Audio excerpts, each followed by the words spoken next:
In February of last year, plans were announced in Cleveland to fund a $1.2 million feasibility study looking at a Cleveland to Chicago Hyperloop that could travel 313 miles in just 28 minutes. The Hyperloop is essentially a train in a tube, with each car stretching over 100 feet, carrying 30 to 40 passengers using magnetic fields to levitate as it reaches speeds over 700 miles an hour.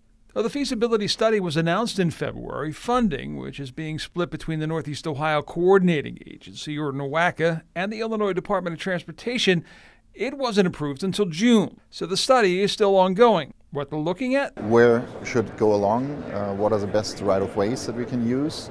How much will it cost? And how are we going to be paying for it? Dirk Albarn is the man behind the company, Hyperloop Transportation Technologies. While HTT studies Cleveland to Chicago, they will begin actual construction this year of a Hyperloop route in Abu Dhabi, part of which will be ready by next year. This week in Davos, Spain, Albarn said the big hurdle remains the regulatory framework for this new form of transportation, safety standards and the like. Hyperloop is something completely new. It doesn't exist today. So there are no laws that regulate it. In order to have worldwide adoption and in order to be able to use the systems, you need the regulation in place.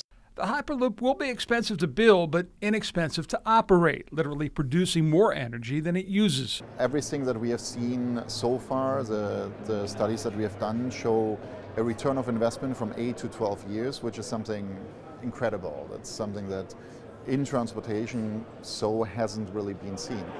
The local support from those who have signed on for the project remains deep, and the folks at NOACA tell us they're excited to see the results of the feasibility study, which they will release when it's completed later this year. John Kosick, News 5.